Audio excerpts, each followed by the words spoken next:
வணக்கம் அன்பர்களே, நண்பர்களே, என் ஆருயிர் சிம்மராசி நேயர்களே. சிம்மராசி அன்பர்கள் அவர்களுக்கு ஜாக்கிரதை அவசியம். இதுதான் இன்னைக்கு வீடியோவோட தலைப்பு. சிம்மராசி அன்பர்கள் கொஞ்சம் வருஷங்களாகவே, கிட்டத்தட்ட நான் குறிப்பாக சொல்கிறேன், 2015 கடைசிலேருந்து 2016, 17, 18, அதுவும் இந்த 2019 இருக்கு பாருங்க, சிம்ம ராசி நேயர்களை ஒரு உலுக்கிருச்சு, கம்ப்ளீட்டா போச்சு. அதாவது ஒரு மனிதனுடைய ஆதாரம் என்பது என்ன? அவங்க செய்யக்கூடிய வேலை, பிஸ்னஸோ, ப்ரொஃபஷனோ, எம்ப்ளாய்மெண்ட்டோ, அந்த வேலை போயிடுச்சுன்னு சொன்னால் டக்கு டக்கு டக்குன்னு அந்த சீட்டு கட்டு மாதிரி சரிஞ்சிடும் வாழ்க்கை. சமுதாயத்தில் மதிப்பு இருக்காது. உங்களுக்கு ஃபோன் பண்ணுற ஆள்லாம் நீங்கள் ஃபோன் பண்ணாலும் எடுக்க மாட்டான். நீங்கள் பேச சொன்னால் உங்களோட கட்டளைக்காக காத்திருக்கக்கூடிய மனைவி உங்களுக்கு கட்டளை இடுவாங்க. இது எப்போ? வேலை இழந்து பணம் இல்லாமல் இருக்கிறப்ப. அப்பான்னு ஓடி வர பசங்க கூட அப்பாட்ட டப்பு இல்லைன்னு சொன்னால் கொஞ்சம் ஒதுங்கி நிற்பாங்க. எதையும் அப்பா வாங்கி தர மாட்டேங்கிறாரு. ஆக பணம், அந்த பணம் வேலையை இழந்து சொத்தையெல்லாம் விற்று கடன் சுமையினாலையும் இஎம்ஐ கட்ட முடியாதனாலையும் பாதிப்பு அடைஞ்சு எல்லாமே இழந்து போன சிம்மராசி நேயர்கள் 2019ஆம் ஆண்டு. ஓரளவுக்கு 2020க்கு அப்புறமா கொஞ்சம் நிமிந்து ஹபாடா அப்படின்னு மூச்சு விடக்கூடிய சிம்மராசி என்பவர்கள் 70% இருப்பாங்க. ஒரு 30% இன்னும் பிரச்சனையில் தான் இருப்பாங்க. அதுக்கு உங்களுடைய சுய ஜாதகம் என்பது காரணம். அப்படி இருக்கக்கூடிய சிம்மராசி இன்னைக்கு நீங்கள் பார்த்தீங்கன்னா,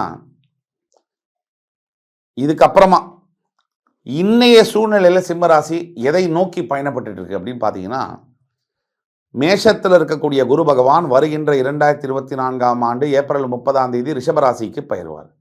6ஆம் இடத்தில் இருக்கக்கூடியது கேது கன்னிராசியில், காலபுருஷனுக்கு 6ஆம் வீடு. சிம்மத்துக்கு பார்த்தீங்கன்னா உங்களுடைய 10ஆம் வீட்டில் குரு வரப்போறார். இப்போ 9ஆம் இடத்துல இருக்கார்.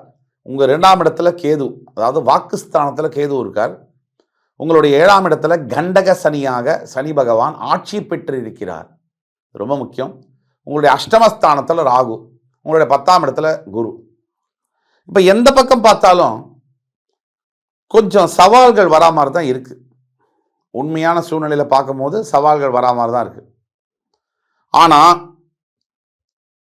7ஆம் இடத்துல சனி இருந்துட்டால் அவ்வளோதான், எல்லாமே போச்சு. இப்போ நான் என்னென்ன சொல்ல போறேனோ, சிம்ம ராசிக்கு நல்லா தான் இருக்கு நேரம்னாலும் கூட எந்த இடத்துல ஜாக்கிரதையா இருக்கணும் அங்கிறதுக்கு தான் இந்த வீடியோ. இதற்கு முன்னாடி வீடியோவில் சிம்ம ராசிக்கு ரொம்ப நல்லா இருக்குன்னு தான் சொல்லியிருக்கோம். வெறும் நல்லதை மட்டும் சொன்னா முடியுமா? எந்த இடத்துல நம்ம கவனமாக இருக்கணுங்கிறது ரொம்ப முக்கியம். 7ஆம் இடத்தில் சனி பெயர்ந்து இருக்கிறதுனால உங்கள் ராசியை சனி பார்ப்பார், சமசப்தமமாக பார்ப்பார். அப்படின்றனால சிம்ம ராசிக்கு எண்ணத்தில் தடுமாற்றங்கள் வரலாம். முக்கியமாக வீட்டில் இருக்கக்கூடிய கணவனோடையோ மனைவியோடையோ யாராவது சிம்ம ராசி இருந்தீங்கன்னா உங்களுக்கு பிரச்சனை வரும். குடும்பத்தில் கருத்து வேறுபாடுகள் பிரிகிற அளவுக்கு எடுத்துகிட்டு போகலாம் சண்டையில். நாம் ஜாக்கிரதையாக இருக்கணும். எப்படி ஜாக்கிரதையாக இருக்குது? பேச்சை கம்மி பண்ணணும். உங்களுடைய வாக்குஸ்தானத்தில் கேது இருக்கிறதுனால நீங்கள் என்னதான் நல்லது, சிம்ம ராசியை பொறுத்த வரைக்கும் ஒரு விஷயம் அடித்து சொல்ல முடியும். 100 சிம்ம ராசி நேயர்களில் 101 பேர் லொடன்னு பேசுகிறவங்க, ஒரு வார்த்தைக்கு 20 வார்த்தை பேசுகிறவங்க. அப்படி சிம்ம ராசி சாதாரணமாக பேசினாலே பிரச்சனை வரும். ஏன்னா நீங்கள் ராஜாங்கிறது உங்களுக்கும் தெரியும், எல்லாருக்கும் தெரியும்.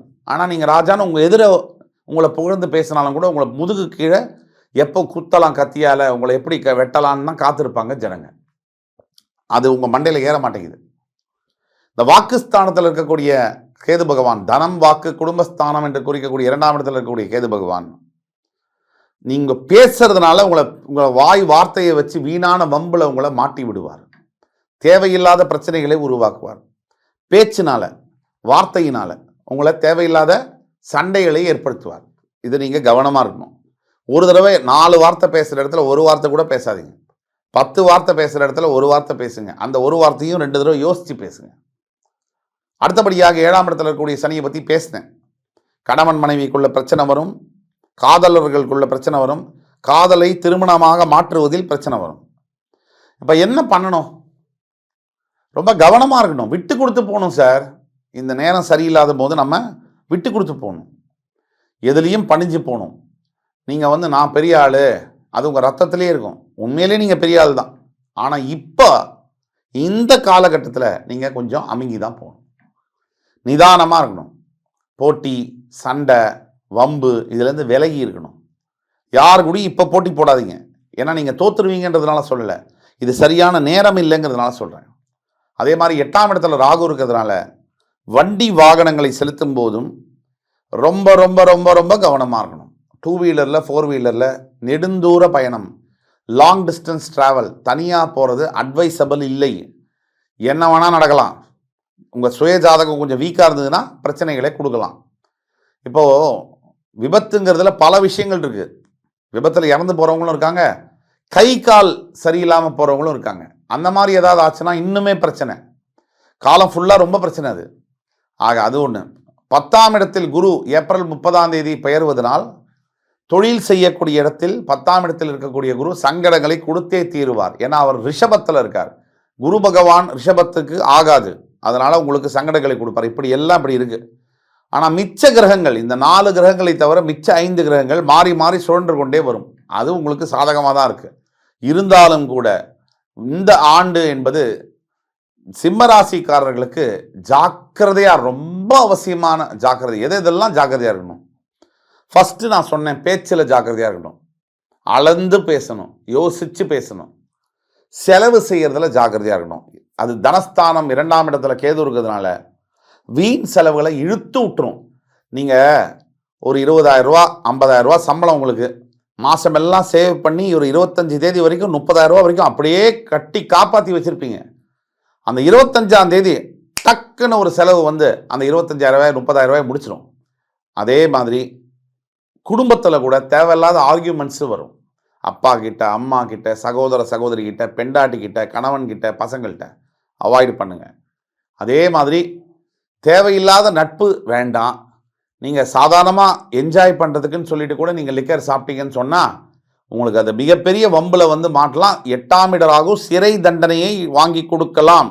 இது வரைக்கும் போலீஸ் ஸ்டேஷனே நான் மிதிச்சதே இல்லை சார். அவங்களுக்கு கூட இந்த மாதிரி பிரச்சனைகளை கொடுக்கலாம். ஆக நீங்கள் ரொம்ப ஜாக்கிரதையாக இருக்கணும். தேவையில்லாத கையெழுத்து போடுறது, கேரண்டி கையெழுத்து போடுறது, எந்த டாக்குமெண்ட்லேயும் ஜாக்கிரதையாக படித்து பார்க்கணும். சின்ன விஷயம் கூட. அதே மாதிரி வேலை செய்கிற இடத்துல இதை விட பெரிய வேலை தேட போகிறேன், இந்த வேலை சரியில்லைன்னு சொல்லிட்டு இப்போ தேடாதீங்க. நேரம் சரியாக இல்லை, ஜாக்கிரதையாக இருங்க. இருக்கிற வேலையில் என்ன பிரச்சனை இருந்தாலும் அட்ஜஸ்ட் பண்ணி அனுசரித்து விட்டு கொடுத்து போங்க. இதெல்லாம் தாங்கிறதுக்கு ஒரு விஷயம் நான் சொல்லித்தரேன். தினமும் சிம்மராசி நேயர்கள் சூரியன் உதிப்பதற்கு முன்னால் எழுந்து தியானம் செய்யணும். அரை மணி நேரம் நீங்கள் மெடிடேஷன் பண்ண பண்ண பண்ண பண்ண ரெகுலராக உங்கள் வாழ்க்கையில் எதையும் நீங்கள் சாதிக்கக்கூடியது நடக்கும்.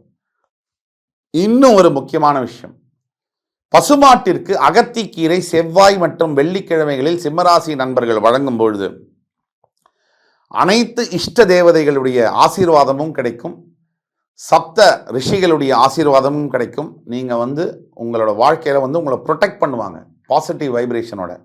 ஆக சிம்மராசி அன்பர்கள் இப்போ நம்ம சொன்னதெல்லாம் கேட்டு அருமையாக பலன் பெற்று வாழ்க்கையில் எட்ட முடியாத உயரத்தை நிச்சயமாக நீங்கள் எட்டுவீர்கள் என்று கூறி அடுத்து வரும் காணொலியில் மீண்டும் மறுபடியும் உங்களை எல்லோரும் சந்திக்கும் வரை உங்களிடமிருந்து விடைபெறுவது உங்கள் ஜோதிட கலாநிதி சுபாஷ் பாலகிருஷ்ணன். நன்றி, வணக்கம், வாழ்க வளமுடன்.